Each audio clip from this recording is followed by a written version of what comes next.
Hello students, welcome to a new video, another video lecture which is the series of current electricity, a very important topic and a very important concept. But to start the video, I just wanted to tell you this video is little bit lengthy. ये video थोड़ा सा बड़ा होगा, तो you have to watch this video till the end, because in this video I am going to explain each and every circuit, components required to circuit and the components which are exactly look like in the everyday life. That these things I am going to explain you in detail. To study it, I just wanted to tell you that today we are going to discuss about electric circuit.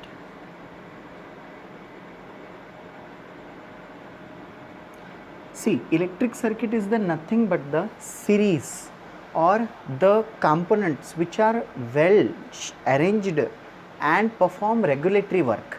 For that, a simple circuits are there, a complicated circuits are there, reducing circuits are there, miniature circuits are there, various kind of a circuits, wide range of circuits nowadays are available in the market. But today we are going to take those concepts which we have included in our syllabus, and as well as the components which we have required in further next class too. See, circuits. Circuit means what? Here we have connect the bulb, here we have connect the resistor, here we have connect the key, here we have connect the battery, next here we have connect the ammeter, here we have connect the voltmeter. So positive, negative, doesn't matter, positive, negative. So here also this is the resistor, positive, negative. So in that we are going to discuss it in detail. Circuit is nothing but the well arranged equipments to perform regulatory work. एक काम करने के लिए जो हम लोग regular manner में जिन सारे कंपोनेंट्स को अरेंज करते हैं, उन्हीं कंपोनेंट्स को कहा जाता है इलेक्ट्रिक सर्किट. अब इस सर्किट में हम लोग various kinds of devices use करते हैं. तो उसमें से सबसे पहला वाला डिवाइस है हमारा सेल. आप लोगों को बहुत ज़्यादा कन्फ्यूजन होगा सेल और बैटरी में. सो देखिए बच्चों, मेरे पास सेल है, मैं आपको दिखा देता हूँ सेल. देखिए हम लोगों के पास दो तरह के सेल होते हैं. पोर्टेबल सेल जिसको हम लोग बोलते हैं. So that in that portable cell, so this is nothing but our first cell. ये देखिए, ये हमारा पहला सेल है. Are you able to see this? ये देखिए, ये हमारा एवरेडी का सेल है. अच्छा, इस सेल में मैंने एक बड़ा निकाला, एक छोटा निकाला. अगर आपको यहाँ पे दिख रहा है, मैं आपको जूम आउट करके दिखा देता हूँ. देखिए बच्चों, अगर आपको ये वाला टर्मिनल दिख रहा है, मैं आपको दिखा देता हूँ. ये देखो, ये वाला, ये थोड़ा सा बाहर निकला है ना बच्चों, इसका मतलब ये पॉजिटिव टर्मिनल है. और अगर आप पीछे साइड से देखते हो तो पीछे प्लेन है, इसका मतलब ये नेगेटिव टर्मिनल है, ये पॉजिटिव टर्मिनल है. और अगर आपको यहाँ पे जूम आउट करने के बाद में अगर आपको दिखता है तो यहाँ पे ये दिख सकता है आपको. ये देखिए, ये लिखा है यहाँ पे पॉजिटिव टर्मिनल, शायद आपको नहीं दिख रहा होगा, यहाँ पे लिखा है पॉजिटिव टर्मिनल. सो ये देखिए, ये है सेल. दूसरा एक सेल होता है जो कि होता है बटन सेल, जो कि हम लोग वॉच में लगाते हैं. देखिए कितना माइक्रो साइज़ में है, छोटे से साइज़ में है वो सेल. नेक्स्ट सेल के बारे में अब यहाँ पे आप देख रहे हो, सेल के बारे में इंफॉर्मेशन आप देख रहे हो. तो ये जो सेल होता है, ये जो है सर्किट के अंदर पोटेंशियल डिफरेंस को प्रोवाइड करने का काम करता है. और जैसे कि आप देख रहे हो, यहाँ पे नीचे सिंबल भी दिया है, मैं आपको दिखा देता हूँ. मैं यहाँ पे सिंबल्स निकालता हूँ एक एक कंपोनेंट के. सो देखिए, यहाँ पे होता है वो सेल आपको कुछ इस तरह से दिखाया गया है, जिसमें बड़ा इंडिकेट करता है, बड़ी लाइन इंडिकेट करती है पॉजिटिव और छोटी लाइन इंडिकेट करती है नेगेटिव, जो कि आप यहाँ पे देख सकते हैं. ये बड़ा वाला टर्मिनल है पॉजिटिव टर्मिनल, और ये फ्लैट है तो ये नेगेटिव टर्मिनल है. नेक्स्ट है बच्चों बैटरी. अभी आप मेरे स्क्रीन पे देख रहे हो, बैटरी का सिंबल सर्किट है, सेम सेल के जैसा ही है. फ़र्क सिर्फ इतना है कि उसमें जो है सिर्फ ऐसे एक दो लाइंस एक्स्ट्रा है. मतलब ये जो है लेस पोटेंशियल या फिर लो पोटेंशियल डिफरेंस जो है क्रिएट करता है, ये हाई पोटेंशियल डिफरेंस जो है क्रिएट करता है. अब बैटरी दिखती कैसी है? तो देखिए, बैटरी जो होता है, बैटरी को ऐसे भी डिफाइन किया जा सकता है, combination of two or more cell. Combination of two or more cell is known as battery. देखिए बैटरी ऐसी होती है. ये अगर आपने देखी है और ये सेल अगर देखा है तो आपको दिख रहा होगा सेल इस बैटरी के आगे बहुत छोटा है. इसका मतलब अगर हम लोग देखें तो एक जैसे यहाँ पे 2 सेल बैठते हैं, तो बैटरी में, इस बैटरी में कितने सेल कनेक्टेड है? 2 सेल्स कनेक्टेड है। नेक्स्ट बैटरी के बाद में आता है हमारे पास ओपन की। आप यहाँ पे आप यहाँ पे देख रहे हो बैटरी के बारे में, दिख रहा है ना आपको बैटरी के बारे में, तो ये बैटरी का इन्फॉर्मेशन है। आप वीडियो को पॉज करिए और यहाँ पे बैटरी का इन्फॉर्मेशन लिख लीजिए, ठीक है। नेक्स्ट कंपोनेंट की बात करते हैं, वो है हमारा ओपन की। ओपन की क्या होता है बच्चों? सीधा ऐसा दिखाया जाता है या फिर उसको ही हम लोग ऐसे भी दिखाते हैं, यहाँ पे डॉट नहीं डालेंगे, ये ऐसे। ये हो गई आपकी ओपन की, ठीक है। सर्किट को रोकने के लिए, सर्किट को स्टॉप करने के लिए जो की यूज़ होती है उसको कहा जाता है ओपन की। आप यहाँ पे अभी देख रहे हो नीचे डिस्क्रिप्शन, मतलब मेरे यहाँ पे देख रहे हो आप स्क्रीन पे कि यहाँ पे ओपन की का आपके सर्किट है, मतलब डायग्राम है। आप उस डायग्राम को और इसको कॉपी कर लीजिए। हम लोग जो घर पे बटन ऑन ऑफ करते हैं, जब बटन हम लोग ऑफ़ करते हैं तो उसको कहा जाता है ओपन की, और जब बटन को ऑन करते हैं उसको कहा जाता है क्लोज़ की। ऑन को क्लोज़, ऑफ को ओपन, याद रखिए, थोड़ा सा उल्टा है। अब यही क्लोज़ की के बारे में क्या करेंगे हम लोग? बस इसके अंदर डॉट देंगे और इन दोनों को जाके जॉइंट कर देंगे। अभी आप यहाँ पे देख रहे हो, स्क्रीन पे देख रहे हो, यहाँ पे स्क्रीन पे आप क्लियरली दिखाई दे रहा है आपको क्लोज़ की और ओपन की में कैसे दिखाया जाता है, फिर क्या डिफरेंसेस है। नेक्स्ट उसके बाद में है आपका crossing of wire. Crossing of wire, wire एक दूसरे को क्रॉस कर रही है।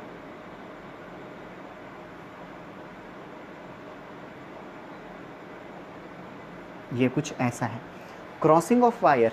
क्रॉसिंग ऑफ वायर में वायर एक दूसरे को बिना टच करे निकल जाती है। अगर आप देख रहे हो तो यहाँ पे देखिए, क्रॉसिंग ऑफ वायर को इंडिकेट करने के लिए मैं क्या करूँगा, ये जो 2 वायर है, ये 2 वायर, ये एक वायर दूसरी वायर के ऊपर से ली मैंने, ये हो गया आपका क्रॉसिंग ऑफ वायर। दिख रहा है आपको? ये देखो, इन दोनों में कनेक्ट किया है कि एक दूसरे को नहीं, इन दोनों ने सिर्फ एक दूसरे को ओवरलैप किया है। So that is called as crossing of wire. Next है जॉइनिंग वायर या फिर वायर जॉइनिंग। तो वायर जॉइनिंग को उन्होंने देखिए कुछ इस तरह से दिया है, देखिए कुछ ऐसा। तो ये जो वायर है, इस वायर को अगर आपने जॉइंट कर दिया, ये 2 टर्मिनल्स को पकड़ा, इन दोनों टर्मिनल्स को पकड़ के आपने इसको जॉइन कर दिया, तो देखिए ये हो गया वायर जॉइनिंग। अभी आप मेरे स्क्रीन पे वायर क्रॉसिंग और वायर जॉइनिंग दोनों भी देख पा रहे होंगे, देख पा रहे हो ना? तो यही है आपका wire joining and wire crossing. Next है बच्चों लाइट बल्ब। अब इसके बारे में तो दिखाने की या फिर आपको बताने की ज़रूरत नहीं है, हर कोई जानता है। लाइट बल्ब जो है कुछ इस तरह से होता है, बस ये हो गया आपका बल्ब। या फिर इसको कोई लोग ऐसे भी दिखाते हैं, या फिर कोई लोग इसको ऐसे भी दिखा देते हैं, और यहाँ पे जो है इसको लाइट ऑन या फिर ऑफ स्टेट में रखते हैं। अभी आप मेरे स्क्रीन पे देख रहे होंगे यहाँ पे कि लाइट बल्ब का पॉइंट दिया वाला है, डायग्राम दिया वाला है, सिंबल दिया वाला है, और उसके यूजेस दिए वाले हैं। नेक्स्ट है बच्चों रेजिस्टेंस। अब यहाँ से थोड़ा सा कंसेप्ट जो है चेंज हो जाती है। रेजिस्टेंस जो होता है ना, कुछ ऐसा होता है।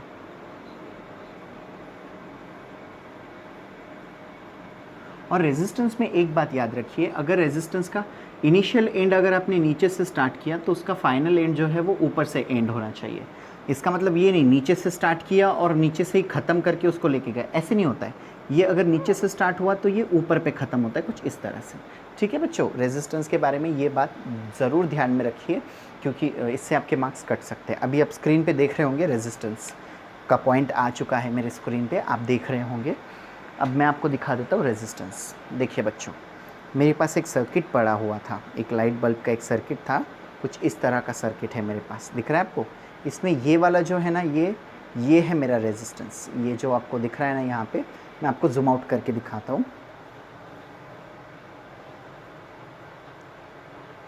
देखिए बच्चों, ये देख पा रहे हो आप? ये इसके ऊपर ना जो है red, blue and golden colour के स्ट्रिप बने वाले, ये वाला कंपोनेंट। तो ये वाला जो है मेरा रेजिस्टेंस है। हम लोग जो रेजिस्टेंस में अप डाउन बनाते हैं ना, तो ये जो छोटी लाइंस है, आप देख सकते होंगे इन लाइंस को। तो यही लाइंस जो है हम लोग ऊपर नीचे अप डाउन करके हम लोग जो है हमारे सर्किट में जो है इंडिकेट करते हैं। ये है हमारा रेजिस्टेंस। ये रेजिस्टेंस को अब इस रेजिस्टेंस के बारे में एक बात बता दूं मैं आपको, रेजिस्टेंस को ना तो पॉजिटिव टर्मिनल होता है ना ही नेगेटिव टर्मिनल होता है, वो जिस टर्मिनल को कनेक्ट करेगा वही टर्मिनल के जैसा एक्ट करेगा। फॉर एग्जाम्पल अगर आपने इसको कनेक्ट कर दिया है पॉजिटिव टर्मिनल के साथ में, तो रेजिस्टेंस का ए बी साइड जो है, ए जो है वो हो जाएगा पॉजिटिव और बी जो है वो हो जाएगा नेगेटिव। पर अगर आपने ए साइड को ऐसा कनेक्ट कर दिया, मतलब अभी आपने क्या किया है, इसको ये बड़ा ये छोटा यहाँ पे छोटा, तो अभी क्या हो जाएगा, ए नेगेटिव हो जाएगा एंड बी जो है पॉजिटिव हो जाएगा। इसका मतलब आप जिस टर्मिनल को कनेक्ट कर रहे हो वो टर्मिनल उसी हिसाब से एक्ट करता है, उसमें कोई भी रेजिस्टेंस का खुद का इंडिविजुअल जो है टर्मिनल नहीं होता है, जैसे बाकी सारे इक्विपमेंट्स में होता है। सेल में होता है, सेल का पॉजिटिव फिक्स है, नेगेटिव फिक्स है, बल्ब का पॉजिटिव फिक्स है, नेगेटिव फिक्स है, बैटरी का पॉजिटिव फिक्स है, नेगेटिव फिक्स है, फ़ैन के लिए भी वायर पॉजिटिव नेगेटिव फिक्स है। अगर हमने उल्टा वायर लगाया तो फ़ैन उल्टा घूमने लगता है, नीचे हवा देने के बजाय वो छत पे हवा देने लग जाता है। So which means each and every component has his own fixed terminals. For that, some of those only and only few components are like that, like resistance and all. They don't have their own terminal, they act like a terminal whatever they are joining. So resistance do not have its own terminal, remember that thing. Next, the next thing is like that.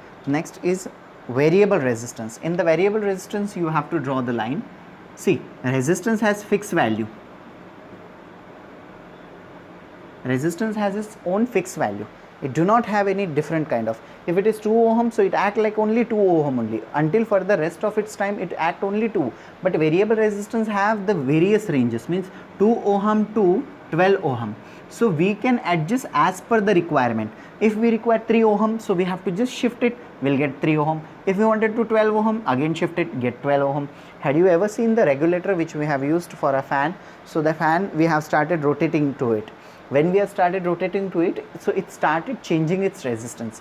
Higher resistance fan will be rotate slower, and lower the resistance fan will be rotate higher.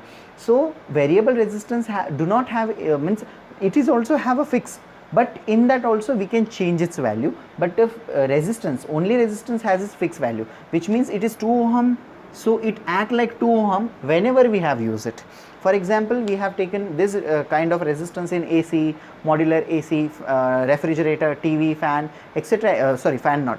Those equipments which we have to need, which we have to adjust, so they act on, they based on variable resistance. But those devices which we want a particular work, for that we have using a means kind of a fixed kind of a resistance, that is resistance. Now the basic concept is, or basic term is, why we used the resistance. I'll explain you this in detail. So see students, resistance, I'll show you resistance right now. Again I'm going to show you on the screen. You have seen the resistance and its diagram, you have to write down that point. I'm going to explain you resistance in detail. See this resistance, I'll tell you students, this whole circuit carries near about, consider, imagine, just imagine, this total circuit carries near about 10, 10, 10, 10, 10, 10. So, and this about 2 rupees, because resistance, cost of resistance is very less, means in 2 rupees or 1 rupees you will get near about 5 to 6 resistance. Depending on their quality, we will get resistance from 1 rupees to up to thousands of rupees, doesn't matter. Means how much amount we are paying, or what kind of a resistance we are looking for, the cost depends on that. So in that, if we do not place this resistance, so what exactly happens? No, if the current comes in the circuit, so all the device get breakdown, or all the device get short circuited. I'll explain you over here. Here we have AC, and in that AC, before the entrance of AC, one resistance is connected, and here we supply, the resistance is 220 ohm. AC requires the power 220 ohm. Okay, next we'll get in India, domestic supply 220 volt supply we get, and the resistance which we have used, which is 220 volt, or approximately we have calculating, so that is 280 volt. Means अगर आपके circuit में से कितना भी current आए, तो ये resistance कितना करंट पास करेगा? सिर्फ 218 ओम का वोल्ट का करंट पास करेगा, इससे ज़्यादा भी पास नहीं करेगा। कम आया तो पास कर सकता है, लेकिन ज़्यादा आया तो पास नहीं करेगा। बताता हूँ अभी हम लोग रेजिस्टेंस क्यों यूज़ करते हैं। बाय मिस्टेकली, क्योंकि हमारे इंडिया में कुछ भी हो सकता है, बाय मिस्टेकली अगर हमारे इंडिया में 420 वोल्ट का करंट आ गया, एसी को कितना चाहिए 220 चाहिए, आया कितना 420, 420 जाने की वजह से एसी के अंदर 420 वोल्ट जाने की वजह से क्या हो जाएगा, एसी में एक्सेस हीट क्रिएट हो जाएगी। बिकॉज एनर्जी कंजर्वेशन लॉ क्या बोलता है, एनर्जी क्रिएट भी नहीं कर सकते, डिस्ट्रॉय भी नहीं कर सकते, फॉर्म चेंज कर सकते हैं सिर्फ। तो यहाँ पे इसका फॉर्म चेंज होगा। अब साउंड में तो हो नहीं सकता, एसी तो भड़ल भुड़ुल आवाज़ तो नहीं करेगी। बची कौन सी बात यहाँ पे, second thing was that it only converted it's power into heat. I explain you on the basis of fan also. अगर आपने नोटिस किया होगा तो हम लोग हमेशा बोलते हैं फैन जल गया। कभी किसी ने बोला है क्या फैन उल्टी कर गया, या फिर फैन ठंडा हो गया, या फिर फैन जो है पलटा हो गया, ऐसे कुछ बोलते हो क्या आप लोग? नहीं ना, आप क्या बोलते हो, फैन जल गया। जल गया क्यों बोलते हो आप बोलो ना ठंडा हो गया, आप बोलो ना उल्टी कर गया, ऐसा नहीं बोलते हम लोग। क्या बोलते, फैन जल गया। जल गया मतलब क्या है, वहाँ पे हीट बहुत ज़्यादा क्रिएट हुआ। Each and every electrical devices जो है, अगर excess amount of electric current आता है तो हीट प्रोड्यूस करता है, बात को याद रखिए। अब यहाँ पे क्या होगा, देखो अब यहाँ पे ये इमेजिन करिए कि एसी है 220 वोल्ट ही उसको चलाने के लिए, 218 वोल्ट चलाने के लिए चाहिए, हमने फिक्स रेजिस्टेंस बिठा दिया 220 वोल्ट का। लेकिन बाय मिस्टेकली हमारे घर पे रेगुलर तो 220 आता है, लेकिन बाय मिस्टेकली क्या हुआ, उस दिन गलती से 420 वोल्ट आ गया, गलती से। अब 420 आने की वजह से क्या हो जाएगा, रेजिस्टेंस तो 220 है, तो ये क्या करेगा, अंदर 220 ही जाने देगा। बट आया कितना है 420, तो रिमेनिंग कितना हुआ, नियर अबाउट 200 वोल्ट। तो ये 200 वोल्ट अंदर अगर गया तो एसी जल जाएगा ना, एसी पूरा ब्लास्ट हो जाएगा ना, एसी तो पूरा जल जाएगा। लेकिन ये रेजिस्टेंस क्या करता है, ये 220 एक्स्ट्रा जो 200 है ना, यहीं पे हीट क्रिएट करता है, और हीट क्रिएट करने की वजह से बीच में ही इसका फिलामेंट जो है ये ब्रेक हो जाता है, जिस वजह से समझो यहाँ पे ये फिलामेंट जो है ब्रेक हो गया। मतलब ये वाला जो पार्ट है, ये वाला जो पोर्शन है, ये ब्रेक हो गया। करंट आगे जाएगा क्या, नहीं, आगे करंट नहीं गया तो एसी खराब होगा क्या, एसी जलेगा क्या, नहीं। फिर ये रेजिस्टेंस, अब बताता हूँ रेजिस्टेंस क्यों। रेजिस्टेंस का कॉस्ट आता है नियर अबाउट 20 रुपीज़ अगर हम लोग देखते हैं तो, और एसी का कॉस्ट आएगा 20,000 रुपीज़ अगर इंडियन करेंसी में देखें तो, 20,000 रिपेयरिंग का। तो आप मुझे बताओ ये 20 रुपीज़, अच्छा चलो आपके लिए मैं और बढ़ा देता हूँ, 2000 पकड़ लेते हैं, चलो 2K पकड़ लेते हैं, चलो सिंपल 2K। तो इसको रिपेयर करने के लिए आपको 2000 परवड़ेगा कि 20,000 परवड़ेगा? पूरा एसी रिपेयर करना ठीक रहेगा कि खाली ये रेजिस्टेंस को ठीक करना रहेगा? तो आप ऑब्वियसली क्या बोलोगे, नहीं सर रेजिस्टेंस ही ठीक है। इसीलिए पहले के डिवाइस में और आज के डिवाइस में यही फ़र्क है कि आजकल के डिवाइसेस में रेजिस्टेंस जो है प्रत्येक डिवाइस में होता है। इवन हाउ अगर आपके पास ऐसा एलईडी का पैनल है तो इस एलईडी पैनल के अंदर भी रेजिस्टेंस है। आपने बोला बल्ब, तो बल्ब मैं बताना भूल गया, तो ये देख लीजिए, ये जो आपको ब्लैक दिख रहा है ना बच्चों, ये ब्लैक वाला जो है ये रेजिस्टेंस है इस एलईडी पैनल का। ये मैं आपको जूम आउट करके दिखा देता हूँ। देखिए बच्चों, ये जो ब्लैक पोर्शन है, ये जो आप देख रहे हो, ये ब्लैक वाला, ये 2 LEDs के बीच में, ये 2 LEDs के बीच में, यही आपका रेजिस्टेंस है। तो ये रेजिस्टेंस इस LED से लेके आपके washing machine, fridge, mixer, TV, तो ये कहाँ पे यूज़ होता है। वॉशिंग मशीन, मीटर फीटर, गिटर, water heater, geyser, mixer, grinder, oven, microwave, fridge, TV, AC, control of AC, remote panel, mobile, telephonic devices, toaster, oven, mixer, सब कुछ, हीटर, गीज़र, वाटर हीटर, सब डिवाइसेस में जो है आपका रेजिस्टेंस जो है यूज़ होता है। ऐसा नहीं है कि रेजिस्टेंस पर्टिकुलर इसमें यूज़ होता है या इसमें यूज़ होता है। आपने मेरे स्क्रीन पे देखा है, अभी भी आप देख पा रहे होंगे। आपने क्या करना है, इसको लिख लेना है, ठीक है, कि रेजिस्टेंस क्या होता है, वेरिएबल रेजिस्टेंस क्या होता है, उसका यूज़ कैसे किया जाता है। नाउ है हमारे पास एमीटर। एमीटर का कुछ नहीं, आप मेरे अभी स्क्रीन पे देख रहे होंगे शायद बच्चों, आप अभी मेरे स्क्रीन पे देख रहे हो। एमीटर का सिंबल जो है कुछ इस तरह से आया है, लेकिन ओरिजिनल एमीटर मेरे पास अभी फ़िलहाल अवेलेबल नहीं है, नहीं तो मैं आपको बता देता था। अभी फ़िलहाल तो अवेलेबल नहीं है, तो आप इससे काम चला लीजिए। आप स्क्रीन पे देख रहे होंगे, तो ये एमीटर जो है करंट को मेजर करने के लिए यूज़ होता है। एंड लास्ट में बचता है आपका वोल्ट मीटर। तो वोल्ट मीटर जो है पोटेंशियल डिफरेंस को मेजर करने के लिए यूज़ होता है। नेक्स्ट बचता है गैल्वेनोमीटर। तो गैल्वेनोमीटर जो है पॉजिटिव नेगेटिव, ये जो होता है डायरेक्शन ऑफ करंट।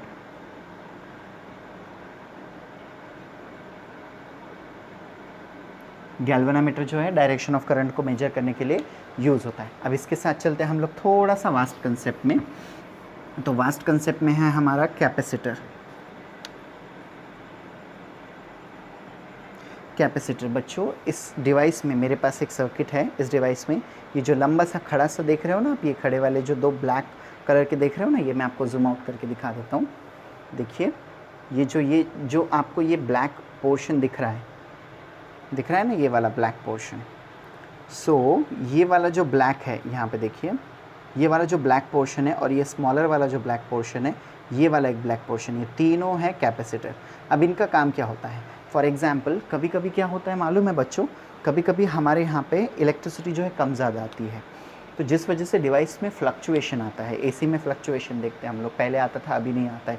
अभी हम लोग स्टेबलाइज़र बिठा रहे हो, स्टेबलाइज़र के बीच में अंदर जो है कैपेसिटर ही बिठाए जाते हैं। ये कैपेसिटर क्या करते हैं, अगर एक्सेस करंट आया तो ये खुद को चार्ज कर लेते हैं, और अगर बाय मिस्टेकली एक करंट कम आया तो ये खुद के अंदर जो चार्ज किया हुआ करंट है उसको पास ऑन कर देते हैं और डिवाइस को या फिर अप्लायंसेस को फ्लक्चुएशन से बचाते हैं। तो फ्लक्चुएशन से बचाने के लिए ये हम लोग जो है कैपेसिटर यूज़ करते हैं। ये है हमारा ट्रांजिस्टर। ये जो ग्रीन कलर का आप देख रहे हो ये है हमारा ट्रांजिस्टर। यहाँ पे शायद आप देख पा रहे होंगे, ये जो ग्रीन कलर का जो है ये है आपका ट्रांजिस्टर। अब इस ट्रांजिस्टर का काम क्या है? ये ट्रांजिस्टर जो है आप लोगों को मतलब किसी भी डिवाइस को ऑपरेट करने के लिए हेल्प करता है। सेकेंड थिंग, अगर इसमें एक्सेस कुछ भी आता है या फिर कोई भी ड्रॉबैक आता है तो ये ट्रांजिस्टर क्या करता है, यहाँ के मदरबोर्ड पीछे वाली जो सर्किट्स है, आईसी सर्किट्स है, इनको इंट्रोड्यूस कर देता है या फिर इनको मैसेज सेंड करता है, जिस वजह से ये सर्किट जो है ब्रेक हो जाती है और आपका डिवाइस जो है वो ख़राब होने से बच जाता है। तो इसलिए ये ट्रांजिस्टर बिठाया जाता है। बाकी का ये तो सर्किट कंट्रोलर है जो अल्टरनेटिंग हाई अल्टरनेटिंग वोल्टेज को लो एसी में कन्वर्ट करता है, जिसको हम लोग कन्वर्टर बोलते हैं। देखिए हमारे लैंग्वेज में ये जो ग्रीन कलर का ये जो बड़ा सा दिख रहा है आपको, ये पट्टी नुमा जो दिख रहा है, ये मैं आपको फोकस करके दिखा दूँ। देखिए शायद आप अभी देख पा रहे होंगे। तो ये जो ग्रीन कलर का जो है ये बच्चों, ये वाला जो कंपोनेंट है इसको कहा जाता है, ये वाला कंपोनेंट है हमारा ट्रांसफार्मर। तो ये क्या करता है, हमारे हाई वोल्टेज को लो वोल्टेज में इलेक्ट्रिक कन्वर्ट करके देता है as per the circuit requirement. So I hope you enjoy this phenomenon. I know that video is little bit lengthy, but these things are so important because in diagram we have seen, actually in diagram these things are given different and in regular these things are different. For that I needed to tell you this thing. Second important thing is I hope you understand this phenomenon. If you understand this phenomenon, so don't forget to like, share and subscribe my channel. Thank you.